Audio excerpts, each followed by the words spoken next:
It's story time, and today we have our first guest on Equal Matters to tell us his story. It's my man, Eric Walters. He is the founder of A Taste of AZ. That's him right there. We've been friends for almost a decade now, sharing coffees and sharing burgers and sharing meals and plenty of beers along the way. So, Yep. Eric, I just want to start, I just want to jump right in. Before we start talking about A Taste of AZ and what you do with your media company, what is the most difficult decision you've ever made? Oh, and thanks for being here, by the way. Dude, thanks for having me, man. Thanks for having me. I'm excited, Rob. I'm a fan of you as a person, as a friend, and a colleague. And I mean, I'm just always impressed by what you bring to the table, just in your professionalism.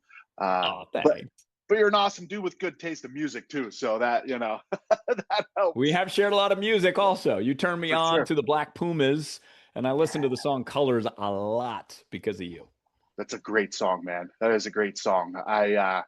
Yeah. Well, so for your question, the hardest decision I ever made. It's kind of funny because I feel like the things that I've chose to do in my life that are typically like the very hard decisions, right? Like moving 2,000 miles away from home to a place I've never been, right? Moving from Ohio to Arizona, that was an easy decision. Uh, Quitting my job in 2018 to kind of pursue my own path, easy decision. Even quitting drinking, like I quit drinking about 2.5 years ago, and that was an easy decision. I mean, so these things that are typically hard decisions for people that kind of came easy to me, and some I'm like, was that too easy? Like, should I have thought about that a little bit more? Uh, but but for me, I think the hardest, I don't know if this was necessarily the decision, or maybe I didn't realize it at the time, but it was having a business partner, right? Because where I come from, blue collar world, right? Youngstown, Ohio, like it's like the epitome of blue collar, right? It's an old steel city. It's Mhm. where General Motors had assembly lines for decades. So very blue collar, very your worth as a person is your work, right? Who you Ah, are yeah. is your work, right? That's your value, the number of hours that you work, your pay, your income, uh, who you're part of the machine, right? Like you're Of just a course. cog, literally like a cog in that machine. So for me, even though I never really I felt like an outsider my whole life because I never really grasped that concept, or never really felt that that was me. um, I still have these deep seated, beliefs, or not even beliefs, just these deep seated feelings and um, things that are programmed into me that, several years ago, I had talked to a therapist, and she had told me, she's like, the hardest relationship in your life you're ever going to have is your business partner. And I was like, wow, Wow. Not even yeah, yourself, right? Usually a therapist yeah, with the hardest relationship, the one with you, but yeah, business partner. Because yeah. why? Because you're a true partnership and you have to learn how to work together through ups and downs, right? Yeah, absolutely. And I've got a great business partner. I'm very grateful for Luke. And he's got a really good way of, for the younger guy, like he's 30 and I'm 47, Yeah. but he's mature beyond his years, and he's able to detach from the work. And he tells me a lot over the years. He's like, look, like your value is not your work. I carry stuff heavy with me Hmm. sometimes, and he's like, dude, who cares? Like, who cares? Like, this doesn't really matter. It doesn't really matter in the scheme of things. And so over the past probably 2 years, I've really worked to kind of reverse that. Um so yeah, I think the hardest decision was to have a business partner, and to Wow. continue, and decisions along that way to continue that business partnership, right? Where things would maybe get tense, or there's a project that you Hmm. know, he wanted to keep doing, but I didn't want to for one reason or another. Um, Deciding to work through that, and being humble in myself to be like, the kid's right. Like he knows what he's talking Yeah. about. I need to just suck it up, and I need to humble myself to, you know, to confrontation was never in my world growing up. Confrontation typically escalated to something that became serious, right? So I avoid confrontation, where uh, you know My wife, she's very much like, she'll tell her parents, she's like, "You're being annoying, Dad. Like, what are you doing?" I was like, "Yeah." I'm like, That's a "Whoa, whoa, superpower right there to be able to yeah, tell your parents the truth. yeah, for sure." And when I talk with my parents, it's very like, "Oh, hey," very surface level, very, we don't talk about our emotions and stuff. Yeah. Um, as the years have progressed, I've gotten closer with them in that aspect. But yeah, so I don't know if that answers the question, but yeah, No, the it's great. decision to take on and maintain a business partnership was Yeah, I the love it hardest too decision. because it's a curveball. Because we typically think, Eric, the answer would be, yeah, I moved from Ohio to Arizona sight unseen. I just had this calling to go to the desert. And then I Yeah, quit my job to create my own company yeah, and to do that. But now you're like, no, actually doing it with someone because it does change the game. But there's so yeah, much in your answer that I love, right? I've heard it programming, I've heard it conditioning, because one of the things that I've really tried to change about myself is be anti grind because I grew up with mhm, that grind and hustle mentality where you put the hours in. For yeah, example, my first job was in a supermarket. So I remember Sunday was time and a half day. And one Sunday, it was a Saturday night. I worked until I think I was filling in for the crew chief or something. So I worked 2 to 10, but then the overnight guys came in to stock the shelves Sunday, into Sunday, and they asked if I wanted to stay. I'm like, yeah.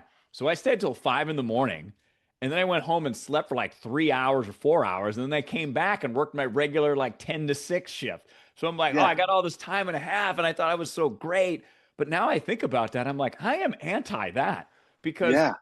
I'm a cog in the machine stocking the shelves rather than taking care of me. So I think that's worth pointing out too is how do you decondition yourself from the Youngstown upbringing where the modus operandi is exactly that. So you start Yeah, your own thing, you bring on Luke, and you guys have been working together. So how yeah. is the deprogramming from the cog in the wheel? How's it been in working with Luke at A Taste of AZ? And I just want to point out what Eric does. A Taste of AZ is really awesome. So, first and Thank you. foremost, we're going to talk food festivals, which are Yes, blowing the doors out of people here in Phoenix. It's so cool the way you guys are doing that. You've thank you. got magazine that really features some of the best food and restaurateurs and award-winning chefs in Arizona. You also have a podcast that goes along with that and social media channels. So you have this media company that you've created with Luke. So going Yeah. back to that question and learning to deprogram it, how has it impacted your working relationship with Luke and through your creativity? I mean, I know, like, my wife as like I'm like my wife is a great leader, like at her work and just as a person, like among our friends and among our family. She's a really great leader. So she's always told me that I was like I was her star pupil, right? Because uh because she saw my potential, number one, but she also knew that I was willing to, like, I want to change, I want to improve, right? Almost sometimes to a fault, Yeah. where one time I was talking with her and I was just frustrated, like I'm doing all these things and success just isn't coming as fast as I want it to or what I think it should be. And I was just like, I'm trying so hard. I don't understand, like, Yeah. why. And she's like, "Stop trying so hard." I'm like, "What? Like what? Like Such what a are you talking?" simple but brilliant thing to say. Yeah, for sure. And that stuck with me because it's like it is that blue collar mentality, just keep working through, just keep fighting, just I'm gonna push it, I'm gonna make it Yes. work. Where when I was able to be like, you know what? And I took off, I took like about a 6 month hiatus from anything growth related, anything I'm reading this book about, marketing, I'm reading this book about mindset, right? I just took a break and I'm like, I want to get re-inspired again, right? Because what inspired me to kind of take this path was um, creative things, right? Mm. Like there's two videos in particular that were the seed for all of this, and it was the Black Keys. There's a live NPR. They did a. It wasn't the Black Keys. It was actually the Arcs. So Dan Auerbach from Black Keys has that band, the Arcs, and it was called Companion. It was a live Mm. NPR version. And I was like, "Whoa, this is cool." And then I saw the Chris Stapleton Tiny Desk concert, and I'm like, "All right, this is it. Like this is like music, like this, and that Yeah. sparked the idea to start a music podcast with a friend that I grew up with. And then the music podcast spawned into a beer podcast, which spawned into food and beverage podcast, to a book, to, and it all just kept kind of growing from there, right? So for me, I think it was the awareness, and it was the willingness to want to know that that mindset that I had, that's been, that had been instilled in me for, I mean, 38 years, right? To Yeah. to understand the limitations of that, right? And it's just recently that I've also been, one of the things that, when I quit drinking, I was, I had like the flu or something like that. So I hadn't had a drink in like 2 weeks, which for me, that's the longest time in At the like 20 time, years. Yeah, absolutely. Yeah. Well, it was yeah, a part of your business. It was a part of your podcast and a part of how you yeah. created. Hmm. Yep. So I went 2 weeks, and I'm like, you know what? I'm feeling pretty good. I'm gonna try to hit a month. And Wow. so I hit a month, and in that time period, in that 2 week time period between, feeling better from being sick and that month that I was trying to hit, I was just really thinking a lot about it. Like, maybe I just want to, call it quits and just, stop drinking. So I wrote a pros and cons list, and uh, all the pros of quitting, it was huge, and the cons, or let's say the pros of continuing drinking, it was like, I might have had two things on there. Um, but as the time progressed, right, as I go a month, 2 months, 6 months, a year and a Yeah. half, what I Yeah. started realizing was, one, I don't say it's a positive, but one of the things that it would do for me, it would shut my brain off, right? It would, like, Thursday Oh, night, yeah. Friday night, Thursday night, I'd have a couple beers and I was able to relax, and I'm not thinking about stuff and stressing about stuff. So I was like, all right, well, that was the one positive that it kind of had, that it helped me to shut this brain off, right? But then after kind of, journaling and some self-discovery, I'm like, you know what? That's a gift. Like, that's a gift that my brain never shuts off. So I'm Yeah. glad, so it was kind of reframing um certain aspects of how I grew up, and certain aspects of the things that were embedded into me, and just taking a different perspective on it, and realizing, like, this is not a bad thing. Like, that hustle mentality, that, you Yeah. know, working hard, and taking um, a lot of pride in what I do, and taking things personally, is not necessarily a bad thing, right? Until it is a bad thing, Yeah. right? And so just Absolutely. kind of finding that balance. Yeah, I'm super interested too, Eric, in being able to just quit drinking that easily, being able to move to Arizona from Ohio that easily, being Yeah, able to quit your job that easily. Because right now I'm in this transition period with drinking too, where I just really started to go beyond even thinking about drinking, but really, why am I drinking? Because yeah, I'd be sitting down and at a restaurant and I felt almost obligated for the server's benefit to order a drink or two. Like, I want to have a martini. And again, I'm not knocking drinking, but yeah, I was wondering, why am I doing this? So the last month or so, I think I've had half a glass of wine. And that's been just really freeing in the sense that I'm letting go of that feeling of obligation because, well, this is what you do when you go to a restaurant. When, my yeah, wife will drink a glass of wine, and we went out the other night, she had 2 glasses of wine, and I just wasn't feeling it. So I'm just like, I'm just going to drink water.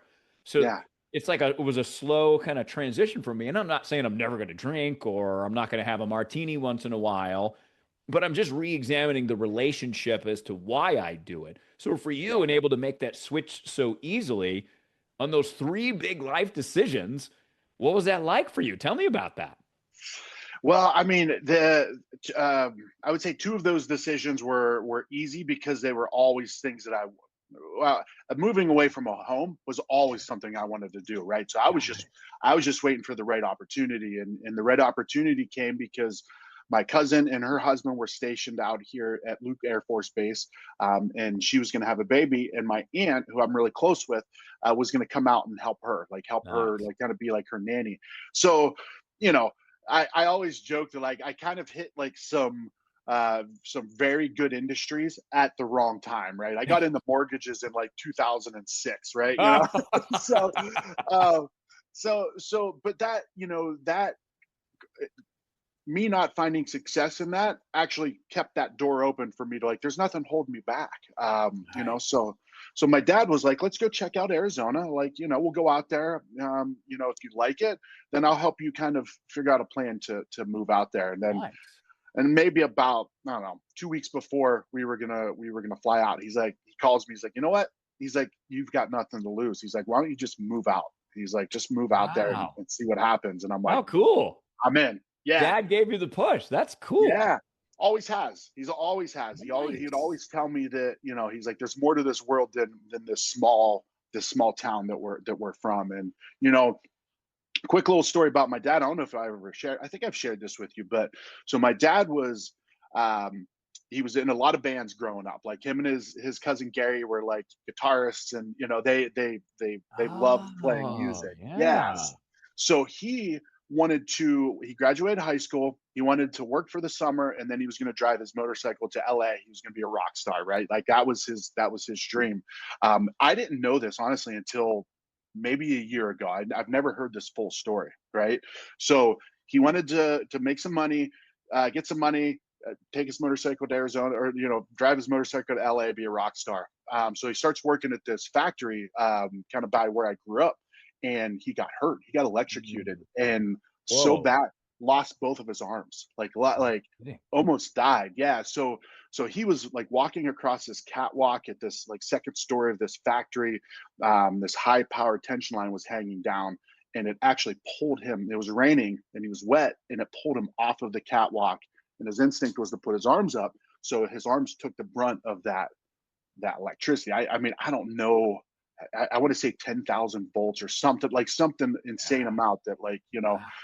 so for him, he grew up in this, blue collar world. And now, 18 years old, lost both of his arms, the right arm completely and the left arm just below the elbow. Wow. Um, so now, like, work is not an option for him, right? Yeah. Like, so he ends up going to school to become a social worker. So he ends up like that's what his career was, and he retired a couple of years ago, Nice. and he was a social worker that he wanted to help people, um, and it so for him, that blue collar world that option was just taken off the table for him, and he shared with me years later. He's like, man, all my friends got to ride like dirt bikes, and they would do all of these things, and I couldn't do any of those things. I couldn't work on cars, like all these things I was interested in. So he was forced into a scenario, a situation where, the world that we were around, there was nothing that really fit him. You know what Mm. I mean? So Yeah. but for him, he always, obviously he wanted to leave town when he was 18. So he always had that seed planted in him, and his mom, my grandmother, she was a huge influence for me too. Like she was a restaurant owner, she was an Mm. artist, she was, a woman realtor in like the 70s and 80s when, Wow. yeah, like, so she was an innovator. So between the both of them, they always encouraged me to like, hey, there's more to the world than the small-minded mentality of what we're surrounded by, right? So Yeah. I think I got completely off course of what your question No. was, but that decision to leave Arizona, leave Ohio and go to Arizona, that was easy. I was just waiting for that opportunity, Yeah. right? Um, I was, and my grandmother, she always told me, she's like, you were meant to do something special. She would tell me this all the time. And, years later, I tell people this story and they're like, that's what grandmas say. They tell everybody that. Like, well, I believed her. Like, I Yeah, believed her, exactly. right? I'm taking that, running with that. Yeah, yeah. But for longest time, it kind of felt like a curse in a way, because I was trying to find this thing, right? I'm Yeah. like, what am I meant to do? And even when I went to college, I changed my major twice before I even started my first class. It was elementary school, then physical therapy, then I was going to be a FBI profiler, like Nice. all of these things, architecture. So from the time I graduated high school until 38, when I quit my job, I'd had probably close to 30 jobs, and just trying to find this path, right? And never thought that I would be self-employed, right? But when I started doing the podcasting, and then especially when I got into craft beer, because for me, craft beer and the food world, in general, is very, it hits me in the heart, because there's a lot of blue collar behind it, right? It's a Yeah. hardworking industry, but it's also creative. It's also very artistic, right? So Mhm. so for me, that blended both worlds of creativity, mixed with hard work, and I just resonated with both of those. So when I started the beer podcast, I'm like, okay, like maybe this is me doing something on my own. And then when the opportunity came, easy decision. I was like, all right, I'm like, I'm out of here. Like I was doing horrible at my job too. Like I was, man, I was so bad.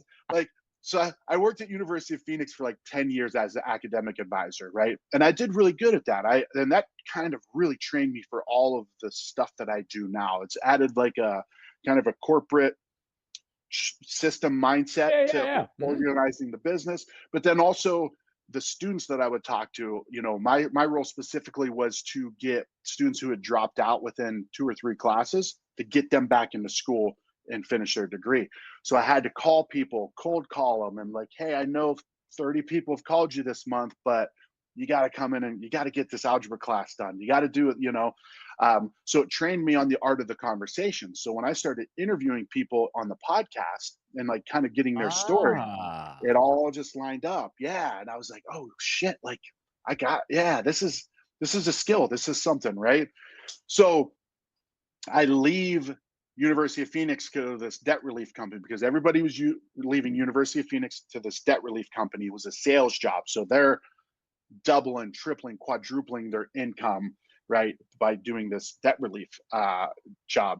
So I'm like, man, like I outperformed those guys at University of Phoenix. I'm gonna kill it. Like my Yeah. wife and I always joke, we're like, I'm gonna crush it. I would always say, I'm gonna crush it. We're getting a double size house. Oh, dude, I had lists, I had wish lists.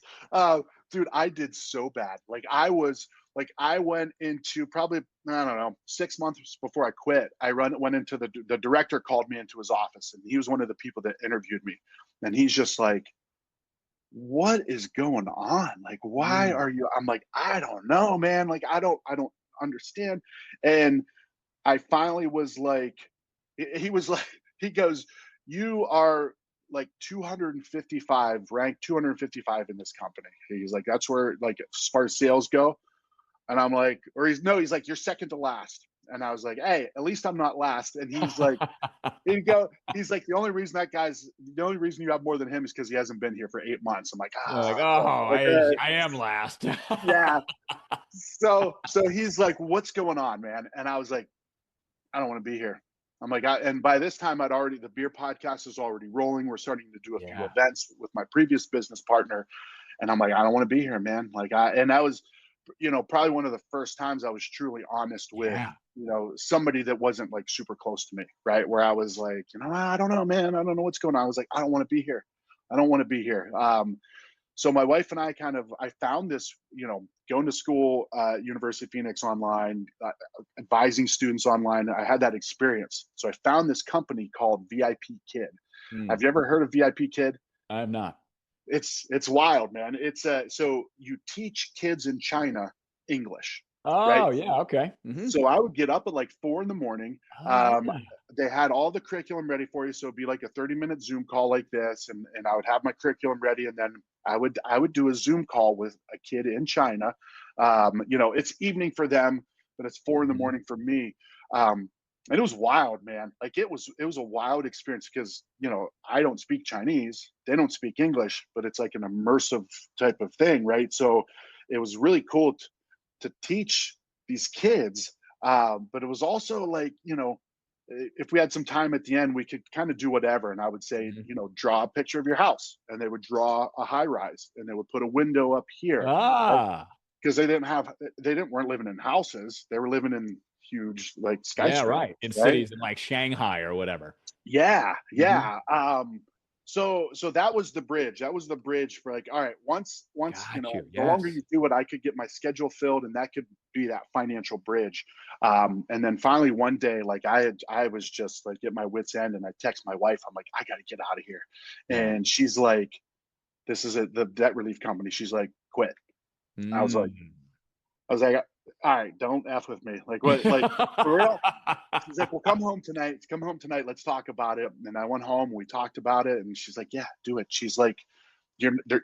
It's a sales job. You're not making any sales. You're not making. This is Right. like a You perfect don't time want to to make do it. sales. You don't even want to do it, right? And if you're trying to Yeah, sell something you don't believe in, it's almost impossible to sell it unless yeah, you're just one of these people that just knows how to sell. yeah. Yeah, and to me, it was the universe. That was the universe stepping in and I would saying, agree. "Get Yeah. out of here. This is Get not meant, out this of is not what here." you're meant to do. Yeah, Mm-mm. because dude, they would record your calls, or they could like our managers could tap into our calls, which adds another level of anxiety, right? Yeah, no kidding. They're listening Wow. in. And so I'd get off a call and they would be like, "I don't get it, man." They're like, "You're doing everything right." Like 99% of the people would have like they would have closed that, but I don't Yeah. you didn't do anything wrong. It just something happened. I don't know what happened. And then I'm like, it's the universe. The universe is stepping in and saying, get out. Like you need to, So yeah, Yeah. I told my Mhm. manager, I went in, I was like, hey dude, and he was a big supporter of mine too. He was like, he wanted me to get out of there too. So I'm like, hey man, I'm like, I'm done. He's like, all right. Since it's a sales It's like job. giving So you a high five. Like I was waiting for this day. yeah, he was so excited, and that's just I'm very grateful for all of the people in my life, including you, like just people that are um, have this significant presence and impact on my life at the times that I really need it, right? So yeah, yeah, those were easy decisions. Those were easy decisions to make. And this is why we're calling it story time, because that's Yeah, fantastic. Because I think when we met, you were doing the English classes because you had just yeah, started the podcast, and I remember talking to you about that.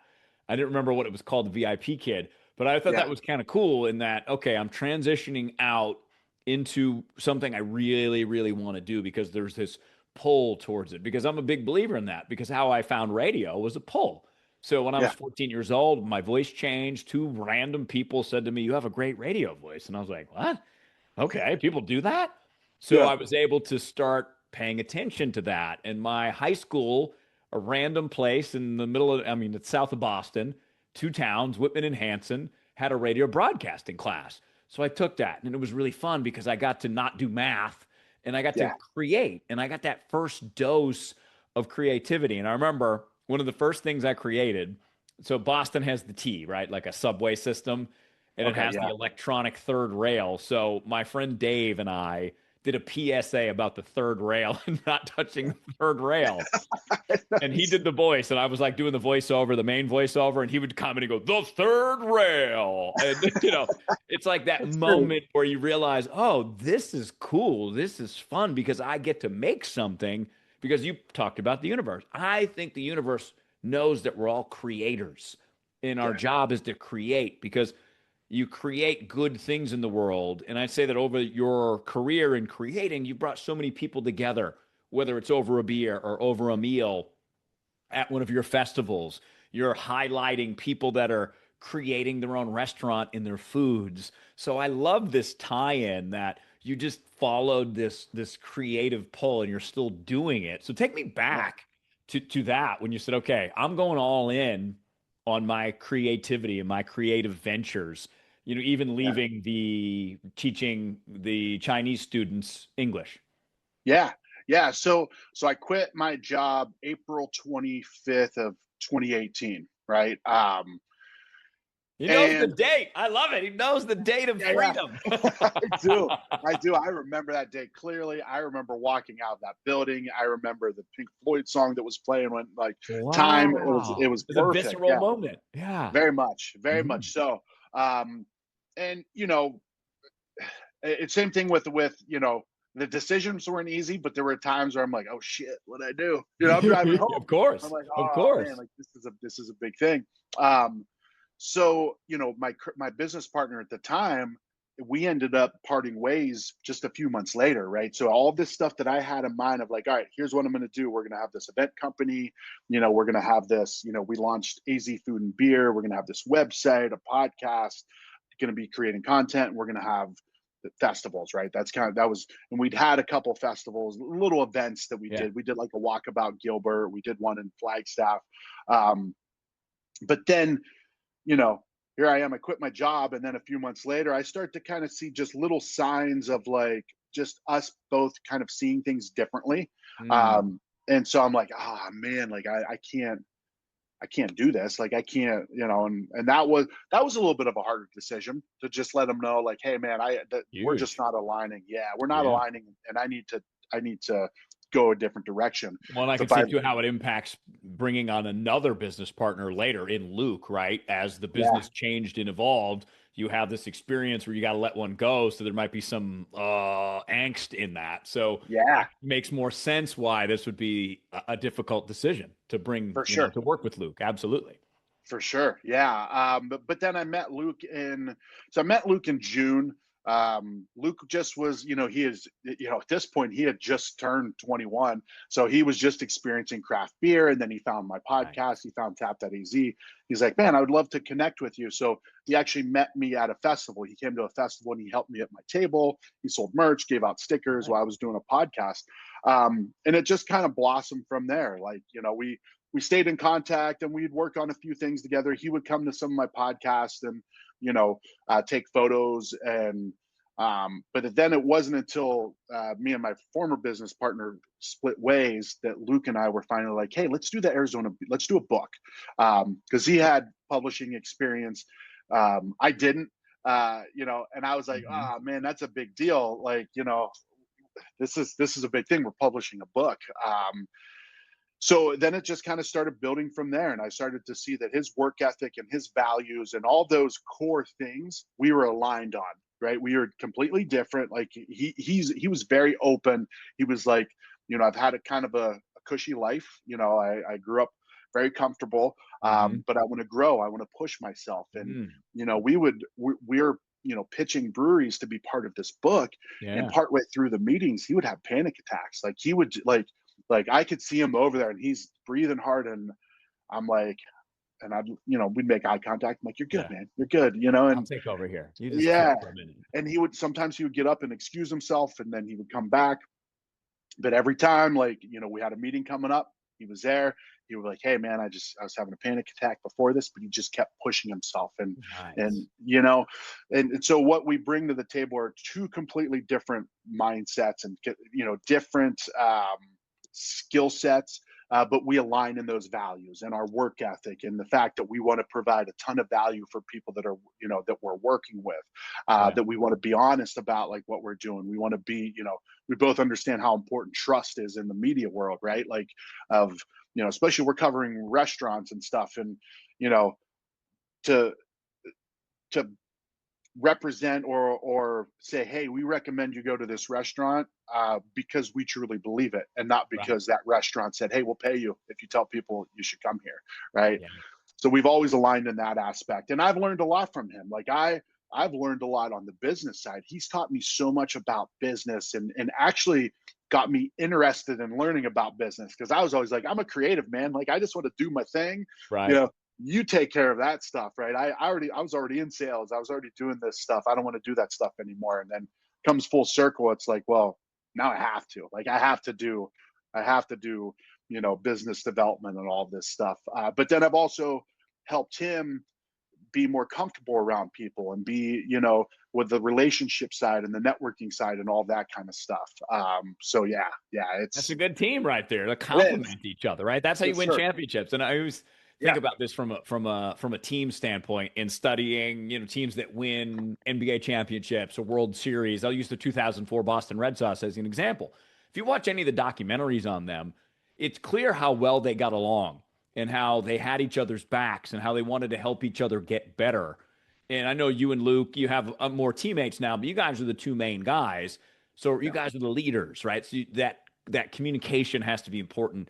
Understanding that you approach each of your skills in a different way, but combined, you almost have like you magnify your impact because you get 100%. to do what you do, and that's what makes it work. Yeah. Yeah. And I mean, that's we're finding that dynamic out even more, right? Because I kind of I read this article in Entrepreneur Magazine. It was really cool. And this is like an example of the law of attraction. And my Mm, wife is so I kind of I don't say I introduced her to the idea, but like my grandmother always she bought me the book The Secret, and she was always about manifestation and all this stuff. And so I was always interested in that. So I would talk to my wife about it, and then my wife started like, she's like, yeah, I believe in this. So she's like, dude, she's a conduit for this stuff. Like she is incredible, like at believing, believing it and manifesting it. Where making it it's happen. fun. Yeah. Yeah, where I'm kind Mhm. of like, I know it, but I got the doubts that are kind of, blocking things. Um, but I lost my train of thought. What was I going to say? Manifesting the secret, making it happen. What was your question right before then? Oh, I don't even remember at this point. I don't remember what the question was. But Well, I this guess is what just happens, right? This is, why we do this. well, that's my mind goes all over the place sometimes. Yeah. So um, but I guess we were talking about the partnership, like Yeah. with Luke, right? And the way that we're able to, um, the law of attraction, right? I got it back.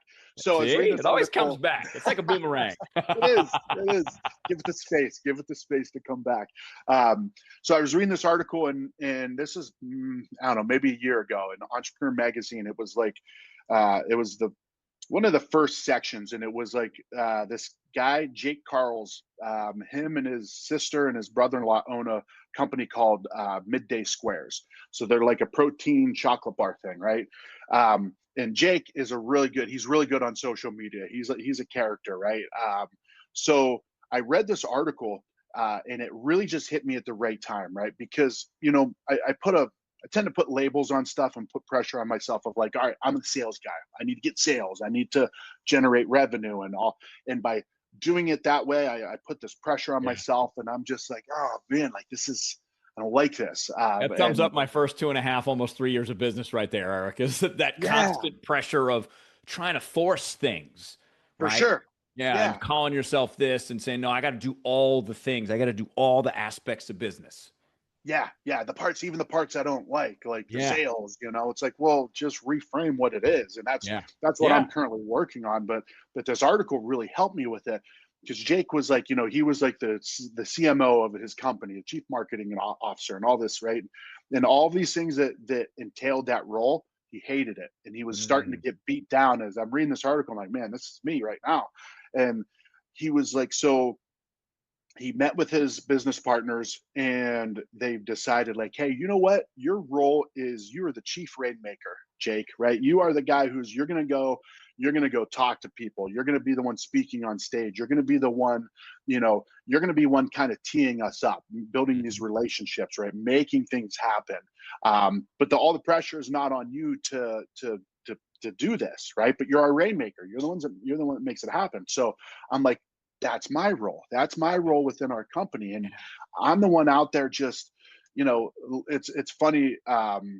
Luke always jokes. He's like, dude, no matter where we're at, he's like, you just strike up a conversation with somebody. And I don't even try. I'm just like, oh, hey, man, I like, what's your dog? And then we just start talking. I'm like, oh, dude, Yeah. you're from Youngstown. Oh, I went to East Palestine. So that's just my natural thing, right? So I can make all these different connections with people, and I'm organized, so I can do it in a way that's like, hey, give me your card, I'll reach out to you. And then the next day I'm like, hey, it was really nice meeting you. Let's grab coffee next week, right? So I'm very strategic with that.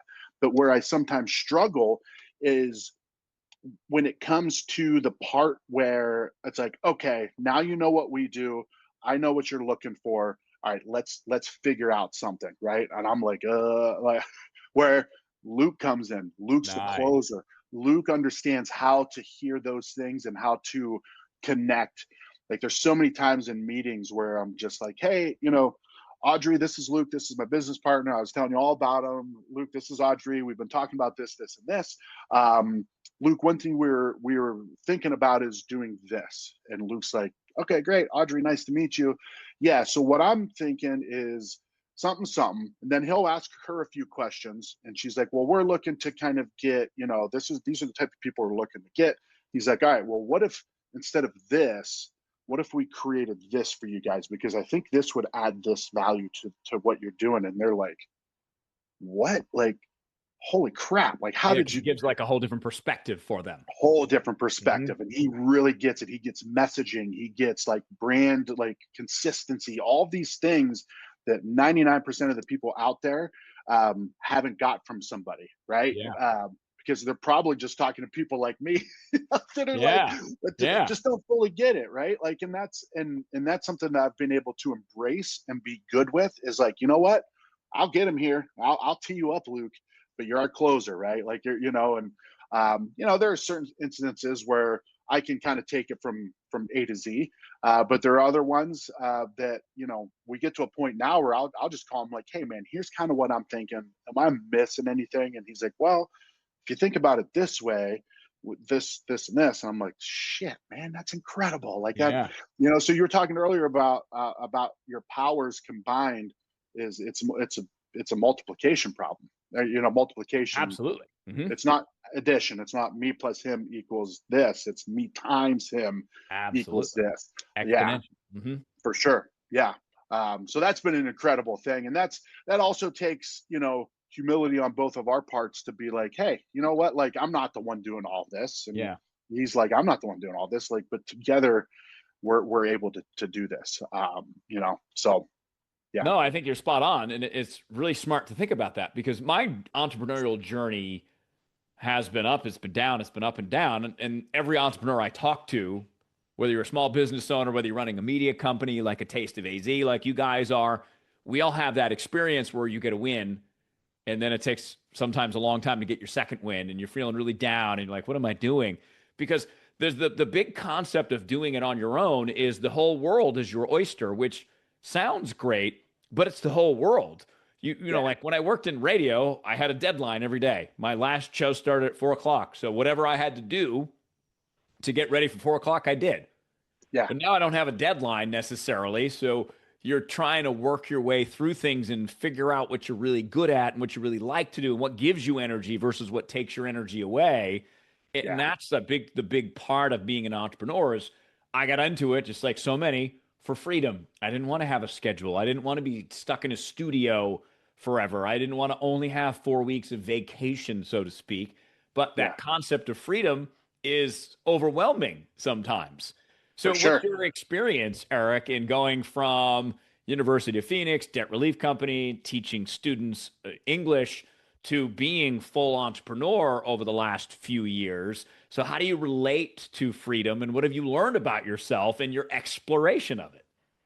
Yeah, I mean, what a great word for that too, right? I mean, like if I could sum up like my why in one word, it's freedom, right? Mm, It's the freedom to do what I want to do when I want to do it, you know having the financial freedom to be able to do when I want to do it, right? But you're right though, that full freedom is like it's overwhelming at times, right? Especially the first time you step in it, you're like, I have a million options. Which one do I pick?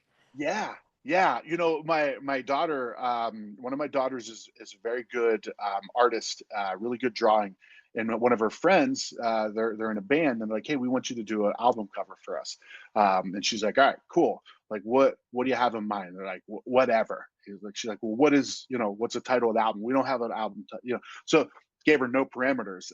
And my Yeah. my wife was like, she's like, that's great. You can really do whatever you want. And I'm like, what? And actually, like creatives actually work much better when they're given parameters, right? Yeah. Like I want to, like, what is this?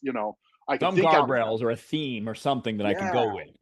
Well, think about it this way is like, thinking outside the box. Well, there has to be a box to be able to think outside of it, right? Yes. It doesn't say think in the free space. It's like think outside the box. All right, well, you constructed this box for me. Great. Now I can think outside of it. Uh, so so that I would say that's what I'm striving for, right? I want to do what I want to do when I want to do it. But not in I want to say not in a selfish way, but not in a like I want to do what I want to do. Like it's more like if I have an idea and I want to explore it, I want to be able to do that. Yeah. Um, I want to have the freedom to, but also there's a quote that I always tell myself is you have to do what you have to do so you can do what you want to do, right? And so I have these creative ideas of things that I want to do, and like we could make a really cool video series right now. Like we could do really whatever we want. We have the capabilities of it. We have Luke's really good at that, but for what, right? I mean that's one of those the hidden things of like good form video, shot on a nice camera. It's like Yeah. where are you going to release this, and how is this going to be? Because a lot How's of it tie times, into the audience, right? You got to think about yeah, the back end of it, so to speak. for sure. And then once it Mhm. goes out, then what? Like, what's the follow up then, right? Or there are things that I want to do. I sent you that video of the music sessions that I did with Simple Machine. Right. And I want to do more of that, but it takes a lot of time. Absolutely. So for me, I've realized, like, all right, for me to do what I want to do, I have to do what I have to do, right? And so if I want to create a cooking video series with like all the top chefs in Arizona, well, for that to make sense, I need to get our business up, right? I need to get us more partners, more sponsorships, more advertisers, and things like that to be able to execute that on the level that I want to execute it at. Yeah, I could take my phone and we can do something that's whatever, right? But realizing that I got to put in the work and the time to make it happen the way that I want to make it happen, right? Because even those videos of the simple sessions that I sent you, I was like, this is good. Like, I'm proud of it because I did this whole thing. I recorded it, I edited it, everything, but I want the quality to be better. And for the quality to be better, I need to do this work over here, right? So there's freedom in that aspect, but that doesn't completely free you from doing the work, right? No, sir. Um, Hmm. so, but yeah, the freedom. I mean, that's where that's my big thing is I want to do what I want to do when I want to do it, and you know, so yeah, I think that's, honestly, I think that's the way. So I work with a woman in Sedona. Her name is Juliet Trinka. And that's her big, really belief is that when I do the things that I feel that I'm called to do, even if it appears selfish, everyone benefits from that because I'm into it. I'm a hell yes, and I do it. And then everyone else seems to be a hell yes too. So there is yeah, something magical about being able to say that, admit that, and do that, what you want to do as often as possible. Because I think most of us that have jobs, and even my radio job, most of it was awesome. But 20, 25, at times 70% of the job I didn't like to do. And yeah, I'm like, do I really want to do this for another 20 years or 30 years where it's not fully awesome? It's mostly awesome. And that's great. yeah, But that was why I wanted to step more into my own thing where I can take that percentage. And if I can get closer to 85% or 90%, that's better than 70%. yeah, And maybe for the sure. financial awards at the beginning aren't as lucrative as being the number one rated host in Phoenix, But Yeah, yeah, I don't miss that part of it because of the grinding aspects of it that grinded my gears and wore me out. So yeah, there's that other element of freedom that I touch on, Eric, that is my self freedom. And not just in doing what I want to do, but the freedom to learn about myself, the freedom to challenge myself, the freedom to look at like an old belief, like we talked about at the very beginning, right? Like a conditioned belief growing up in yeah, suburban Boston and what that means, or Youngstown and what that means, to be able to kind of let that go and create my own way of living yeah. versus my own job. So I think that there's so much bigger than just work that you're touching on here. Yeah, yeah, and like you said, the freedom to do it the way that you want to do it, right? Because at another job, they're like, "All right, cool idea, do it this way.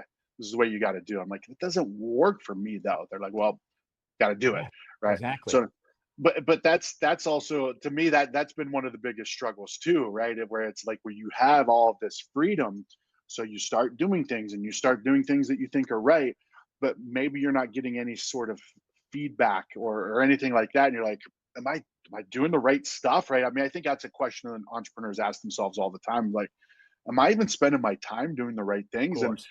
And there'll be times where I'll look back, I'm like, I did all of that, and like it all just went in the trash, right? But Yeah. that's part of it, though. Like, that's part of it. I mean, look at writers like that. It's the stereotypical image of the writer with the garbage can of the piles of crumbled paper, right? Exactly. Yes. But that's how you get to the good stuff. Is you have to you just kind of work your way through it, right? And learn all along the way, right? I would say I don't think there's anything that I've ever done where I haven't learned a lesson from that Yeah. of some Mhm. sort, right? Whether maybe it was a way of doing things, or maybe it was even something that's completely not related. It's like, all right, well, that didn't work out, but you know what? I met this guy. I met this person in my life, and had I not been doing that, I never would have crossed that person's path. So that's right. It comes down to mindset and how do you perceive things? How do you see things? Oh, I love Um, that you brought up mindset because you need to have a strong mindset to be an entrepreneur. for sure. So, how do you relate to mindset and how do you work through difficult times? And what have you learned about that in your entrepreneurial journey? Oh man, a ton. I think that's one of the paths, and we've talked about this. Like the mindset thing is something I've always had an interest in, but over the past few years, Mhm. I mean, quitting drinking. I'm gonna let my dog out real quick. See, this is why we do it live. The dog needs to go, the dog needs to eat. And Eric, as a good dog dad, is taking care of business. Oh yeah, the What's your wife is dog's name? home. Charlie. Charlie. She's a little Havanese. She's great, but she's my wife's dog. So like if she hears Jackie, she's like, Yes. Got like to go I'm say not. hi. Yeah, yeah. So question again. What was the question? Question was about the transition, or the trajectory of Mindset. your career and how that mindset and that mindset work has evolved over this, what, 8, 9 years. Yeah, yeah. So it's interesting because I feel like I've always had a good mindset. I think mindset is I've always being able to kind of see the bright side of things. But that, there were times in my life where that was chipped down. Like that was, I Sure. would say, probably 4 or 5 years ago, it was really down. Like it was really like I was just like I was a wreck. And that's one of the things that led me to stop drinking, because I wanted to do things for myself that I knew uh I knew would help my mindset, because I got to a point where I felt like I kind of plateaued mentally, and I felt Mm. like I was at decision fatigue, and you know, my body just wasn't accepting alcohol the way it was, previously. I'd have, halfway through a beer and I got a headache, or if I'd had a beer at lunch, I'm Your tired body the was rest giving of you the day. signs. Yeah. Yeah, yeah, and then I couldn't gain momentum, right? Like, if it's Friday night, I have a few beers and probably a couple on, a few on Saturday night, and it was Tuesday before I started feeling okay again, and then Yeah. so it was just this cycle of just not making progress. Like anytime I would make progress, it would be, but I'm like, all right, I've been wanting to journal for a long time. I've been wanting to get into meditation, um, you know, eating better, exercising. So I knew those things would really help with my mindset. And I'm like, all right, well, when I quit drinking and I was going to try it out for 30 days of not drinking, I'm like, all right, I'm going to start journaling. I'm going to start meditating. And then I started to hit a streak of like, a week, 2 weeks. And I was looking forward to journaling. I wasn't, you know, Ah, nice. yeah. So now I look forward to it. I love it. Like before I go to bed, I'll sit down, put the headphones on, and I don't even know what I'm going to write about that night, but I'll just, I'll write something. And sometimes I'll be writing about something. I'm like, all right, I don't want to write about this anymore. Yeah. I just fill a page. That's my goal, is to fill a page.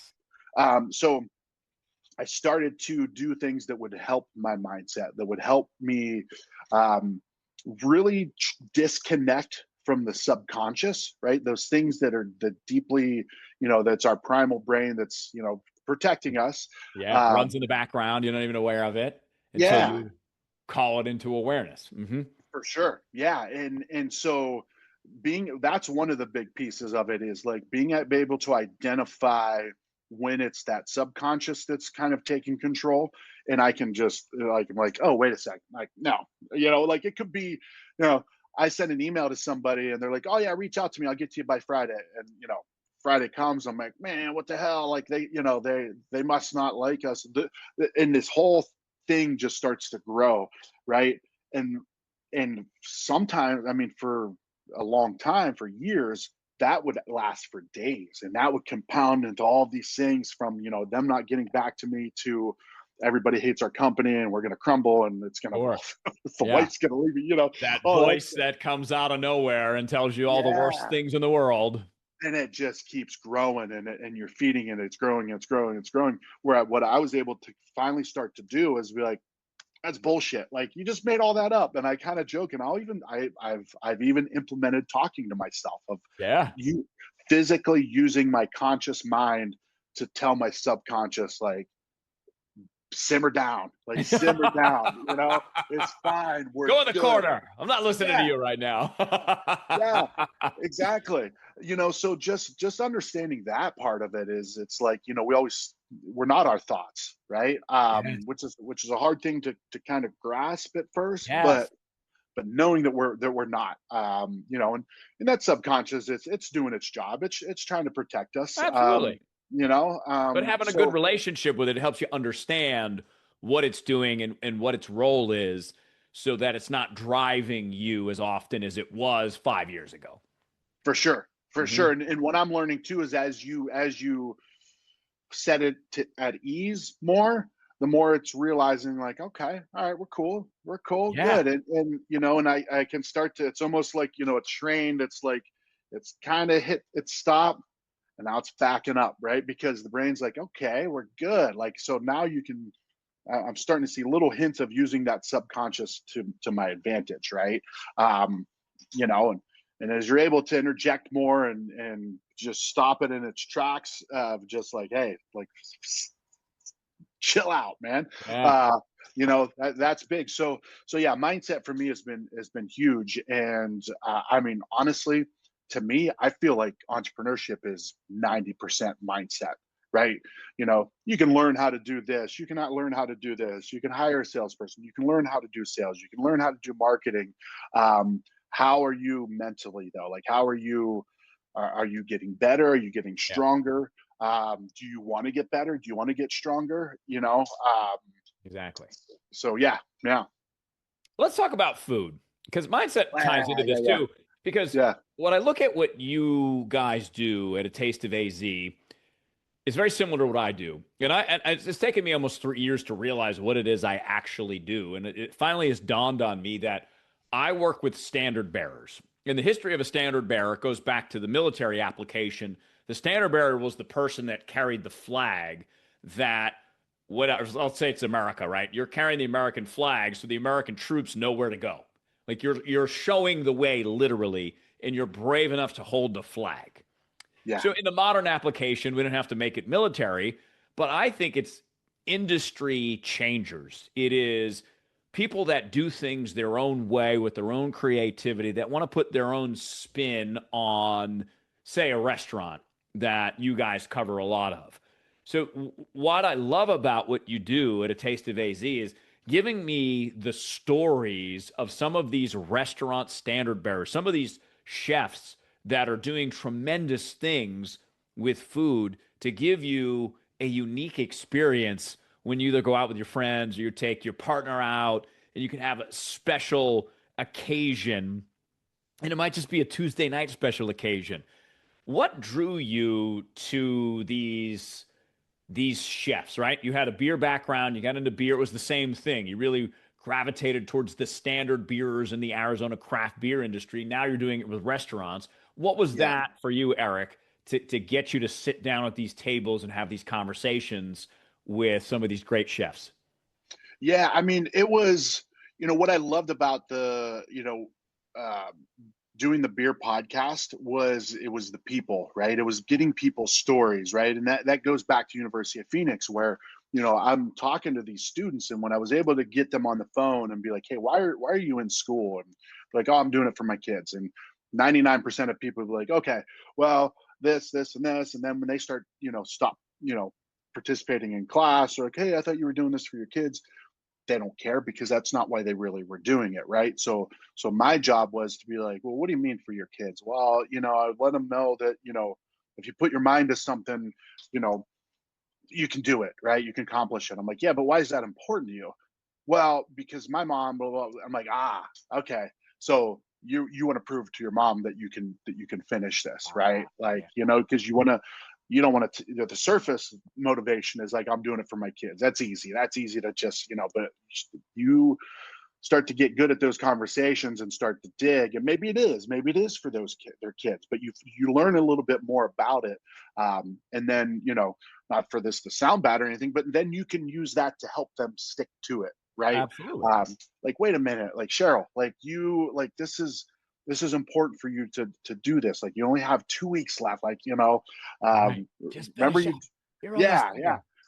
So that human connection was what I really thrived at University of Phoenix. So then when I started doing it, we did a few interviews on the music podcast, and the first one we did was Gabo from Fayuca here locally in Phoenix, right? Gabo, awesome dude. He's been touring with Sublime. I don't know if I told you that or not. Oh, Yeah. no. So Cool. he's friends with Jacob Knoll, Bradley Knoll's son, who is now, the singer for Sublime. And it Mhm. sounds like I'm like the new Sublime album I think it's pretty Oh, incredible. I didn't Uh, even know they had one out. I'll have to check it out. yeah. Yeah. So I think it's the final. It's like kind of closing the door on Yeah. Sublime, because they never were able to, right? They released that album and Bradley had died like a few weeks before or whatever it was.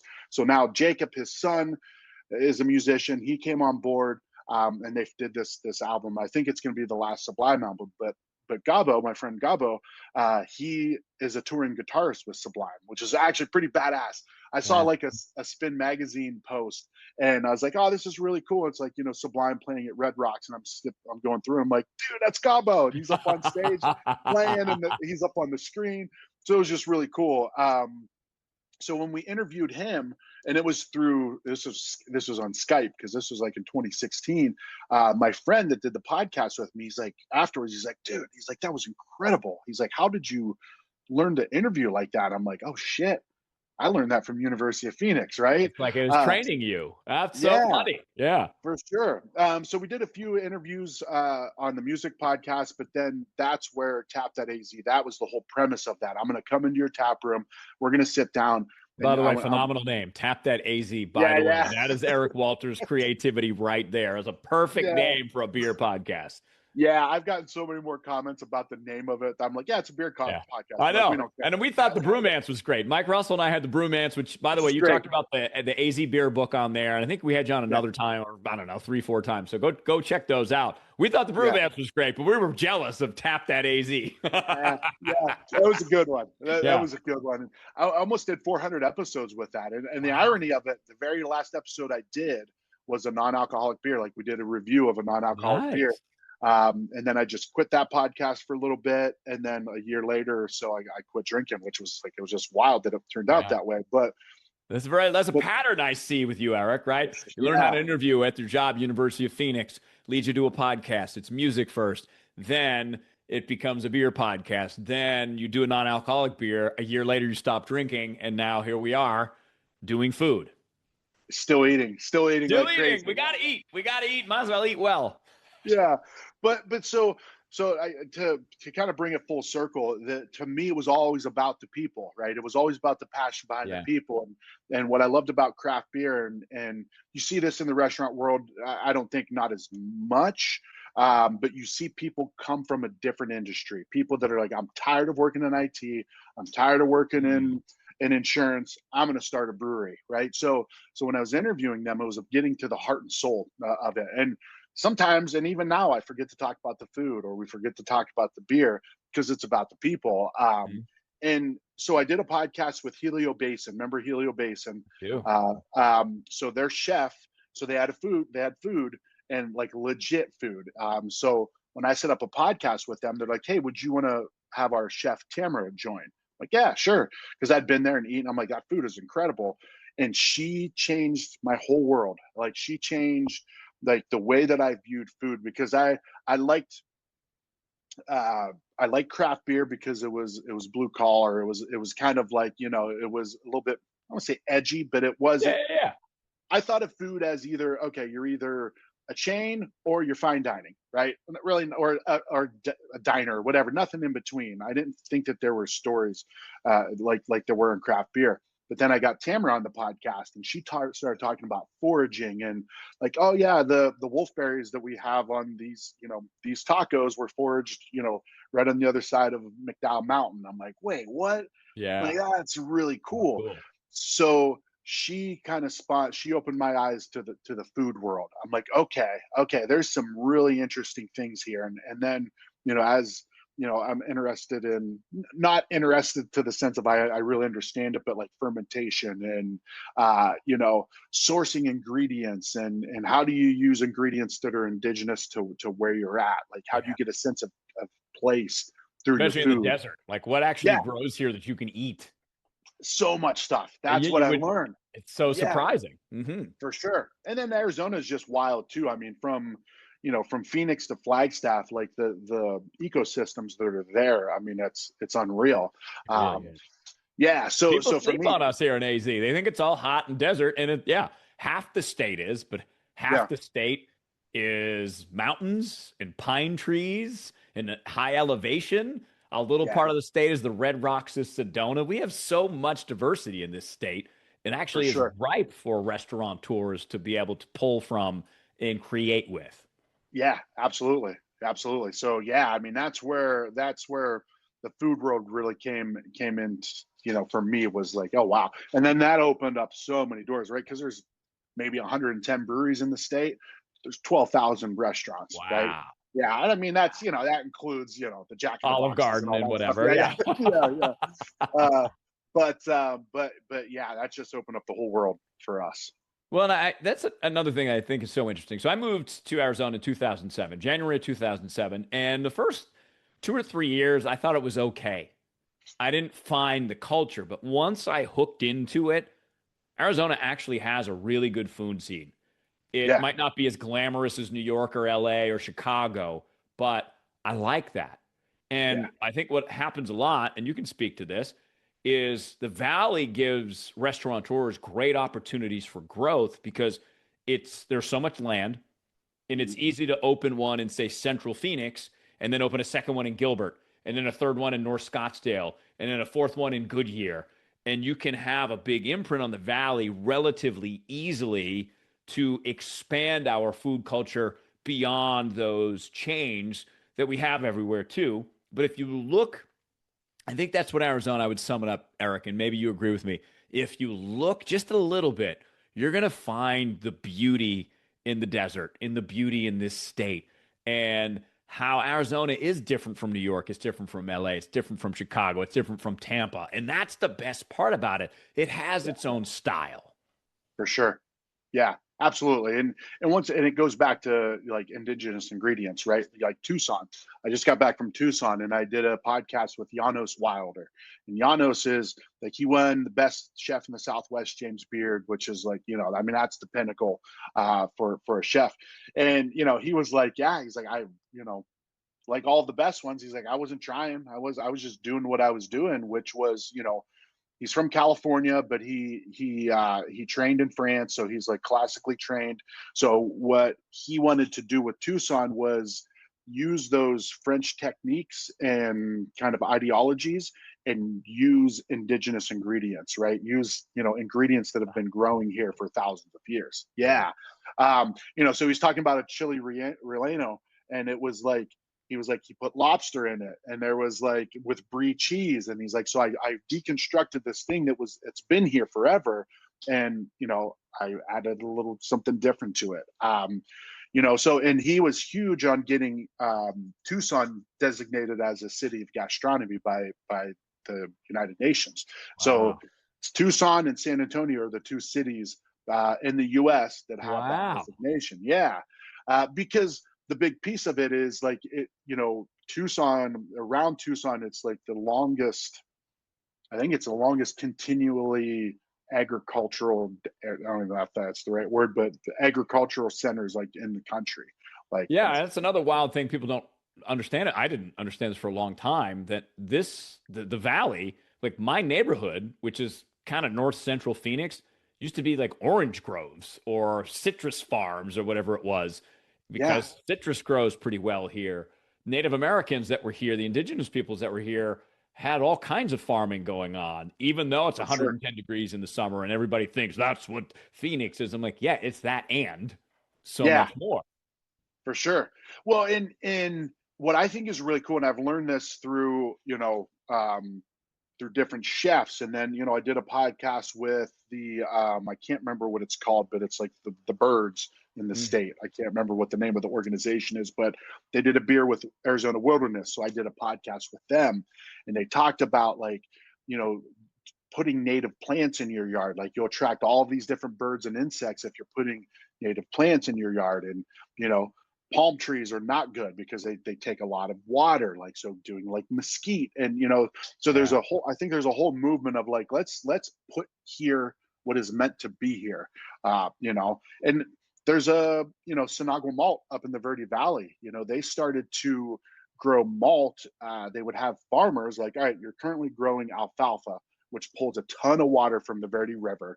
Let's start growing barley. And if you grow the barley, we'll malt it and then sell it to brewers. So these Ah, farms started to do crops that were less, that were taking a lot less water from the Verde Valley, so saving the water, yeah. and growing something that, that can be a product that local breweries could buy.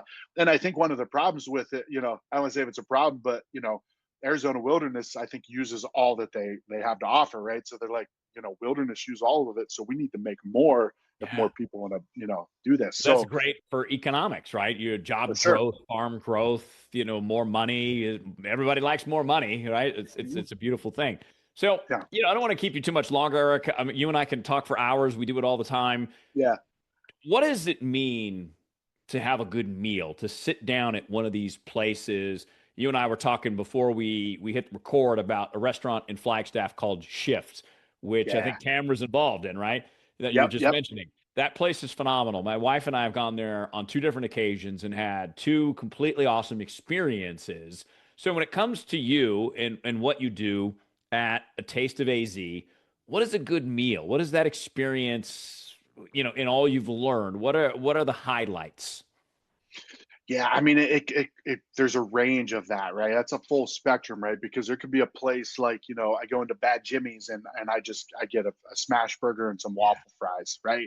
And there's punk music playing, and it's just, you for me, it's the vibe. It's the vibe. Mhm. I mean, obviously the food has to be good, but the vibe of a place, you and I remember we went to that Indian restaurant, and it was Yeah. really good. Yeah. And like everything was like, they were about 80% there, but they had C-SPAN on the TV, and they had like top 40 music, that like Luke Combs playing. I'm like, oh man, like, I'm like, having some music that matched, because the decor and the dishes that they served it on, everything was so authentic. But they just missed those two pieces. The service was great, right? Mhm. So for a place like that, like, I would definitely go back because the service was good, the food was good. um, but what really blows me away is when you're in a place where all of those elements just kind of come together, right? It's an experience. And I always, you know here's the thing is, food is so subjective, and each experience is different, right? I could go into a restaurant, have an amazing, incredible experience, and have great service, great everything's great. Another person go in, they're like, dude, I don't know what was going on, but took them 20 minutes to come to our table for drinks. And so Yeah. I'll never, um, if someone says that, I'm like, all right, yeah, but if someone's like, oh, dude, that place sucks, I'm like, well, why? Like, did you have a Yeah. bad experience, or Right. because their food doesn't suck, right? Because they're like, oh, dude, that place is horrible. I'm like, Yeah, and that well, just might be a mismatch for a particular personality that doesn't like yeah. doesn't want Indian music, for example. For sure, for Yeah. sure. Yeah. So for me, when it all comes together, whether that's at a Bad Jimmy's with a smash burger and some waffle fries, and the punk music's playing, and I just can, like, I'm immersed in that experience, or going to like a Ren and Wolf, Yeah. where, you're surrounded by these, this taxidermied I know. animals, and the lights are low, and it's Looks like a just like hunting this is, lodge. Yeah. yeah, Mhm. yeah. But it all kind of comes together. So for me, honestly, I mean, as much as I love food, the food itself is just a piece of it, right? Yeah. That's just Yeah. a kind of a piece, and it's almost like, for me, and I'll be honest with you, like, my bar is pretty low. Like, people always tell me, like, dude, you love everything. I'm like, I do. Like, I'm He's a sorry, like, happy guy. Eric's a happy yeah, guy. But that's great because you see the yeah. beauty and you see the positivity and appreciate the creativity that goes into building a restaurant. Absolutely. And I know how hard it is too, Yeah. right? But also like if it's a, people always ask us, always ask me, they're like, well, what if you guys feature these places, but what if you go to a place and it's not good? I'm like, well, by the time it even gets to us, like our writers will be like, they're the ones that pitch us every, we Ah. put 4 issues out a year and Mhm. we'll say, hey, we're getting ready for the October issue. Send us your ideas. So they'll send us a whole list of ideas. Like, here are the places that we want to cover. And we'll kind of pick and we'll try to make a mix of like, we want to have a wide range of things. So we always tell people like it doesn't get to us. Like if a place is not good, it never even gets to us. Yeah. So everything that we're covering, if we're putting them in the magazine, we're vouching for them through whether it's through us personally or through our writers, right? Um, so uh, And I do because want to point out it's not a paid partnership. So if you see it in a no, Taste of AZ, the magazine, or online at a tasteofaz.com, you know it's legit. It's not one of mhm, these sly backroom deals. It's something you can trust, is my point, because for sure, that's my man right there. Eric yeah, Walters is a yeah, trustworthy guy. I tried, man. I do want to end on. I want you to tell us about your festivals. I know you got one coming up on Halloween Day. Yep. So, and I just love your philosophy of bringing all of these restaurants together in one place so we get to sample so many things and really get a taste of AZ. You're true to your name. So, Yeah. how is this idea coming to fruition? You're now doing two a year. Mhm. What's the philosophy behind that? What are you bringing to the table for us? Yeah, so I mean, so Salt River Fields does AZ barrels, bottles, and brews, right? So when we're focused on the beer world, this it's a beer festival that they have. So we would come and set up, and we would do our podcast there. We would hand out magazines, and it was such a cool space. All of the vendors loved it. Like the vendors had a great time. It was very well run. So when we were thinking like, okay, so we've the podcast is rolling, the magazine's rolling, what's our next best step? And like, all right, let's get into events. So we approached Salt River Fields and we're like, hey, we just want your feedback. You guys do a really good job of running festivals. Like we just, we'd love kind of your insight on what it takes to run a good festival, right?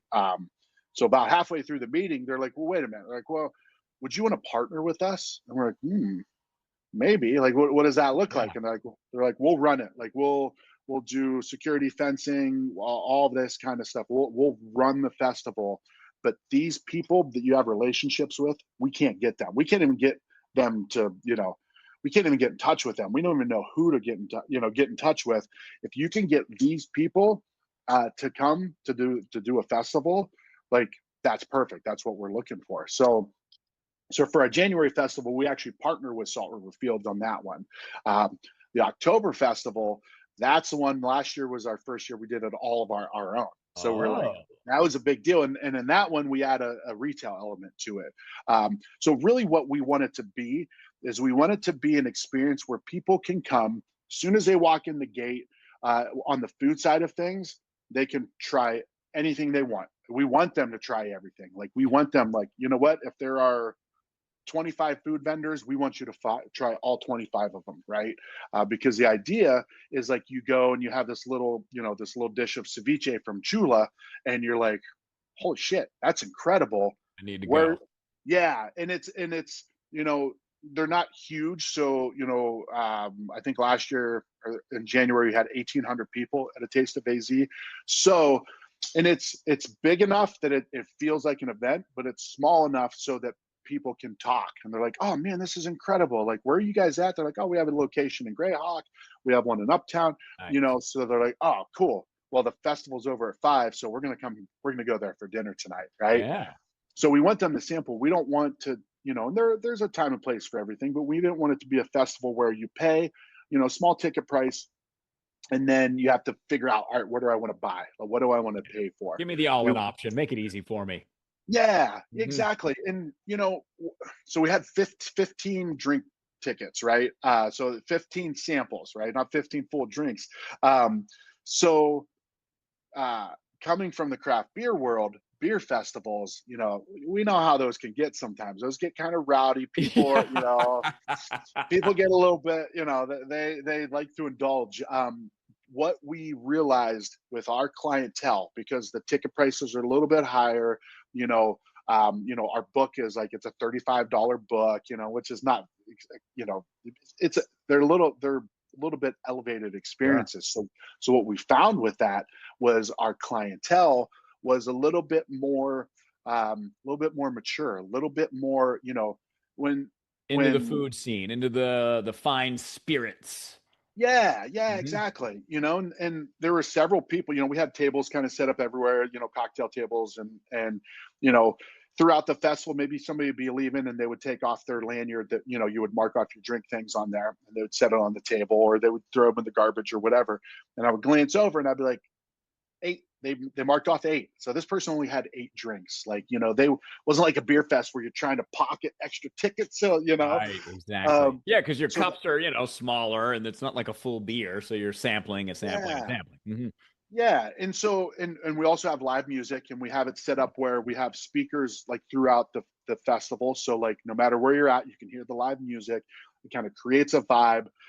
So that's really what the whole thing is, we love restaurants that create an experience. We wanted to create that, right? We didn't want just a row of tents in a parking lot or in a field.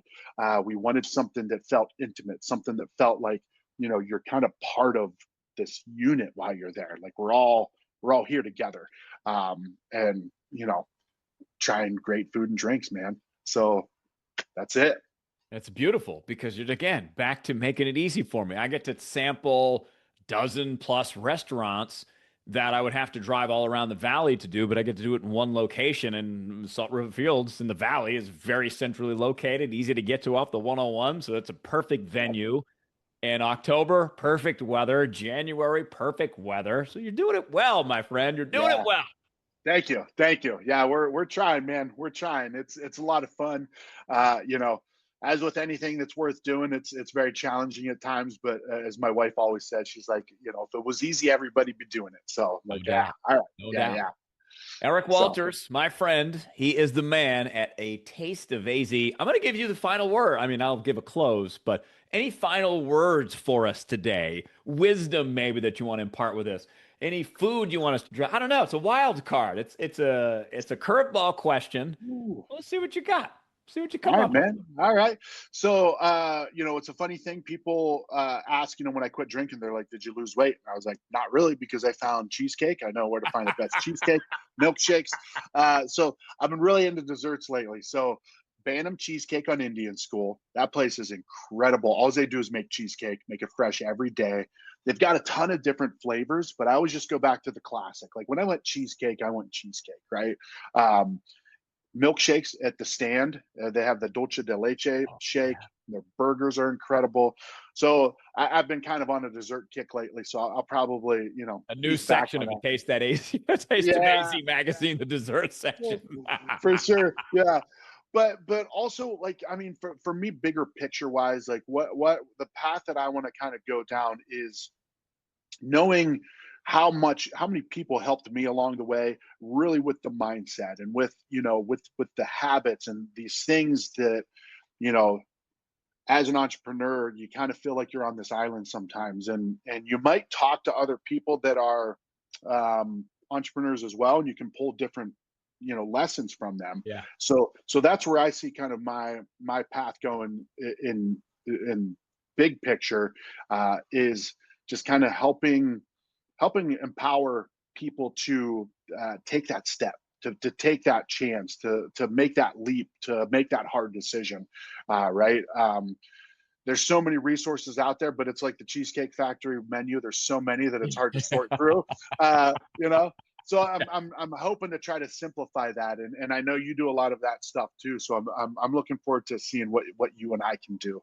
Um, but yeah, and one thing that I listen to this podcast called Founders. I love it. I love it. And what I learned from it though is, and the guy who hosts it, David Cerna, is very open about this. He's like, a lot of these founders were kind of dicks. They Yeah. found the success at the expense of their family, or at the, Frank Lloyd Wright was one. Like Frank Lloyd Wright, I never knew that, but dude, he had this thing where he said that he never felt, he didn't know what the feeling of like loving a child was. He had eight Wow. kids, until he saw one of his buildings. So he had that fatherly love for his buildings, but not his children. And then Interesting.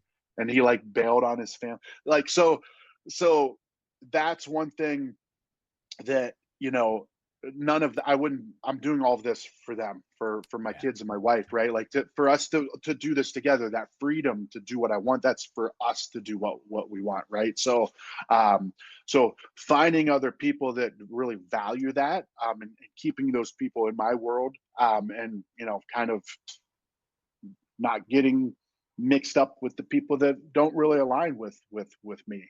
Yeah. So I don't know where I was going with that, but you're one of those people, my friend. I appreciate Thank you. you. You energize me. I look forward to our conversations, our coffees, our meetings, our lunches, all that stuff, and I'm just very grateful for you. Likewise, this is my man, Eric Walters, a co-founder at A Taste of AZ, which you can find at atasteofaz.com. You can get the magazine there. You can get a subscription to the magazine there. You can buy a ticket to the festival there. You can check out all the podcasts there. So if you got a favorite restaurant in town, chances are Eric's done a podcast with him. So please, please, please go check it out. Support my friend.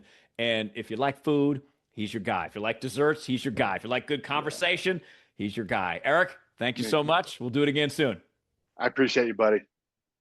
My name is Rob Hunter. That's Eric Walters.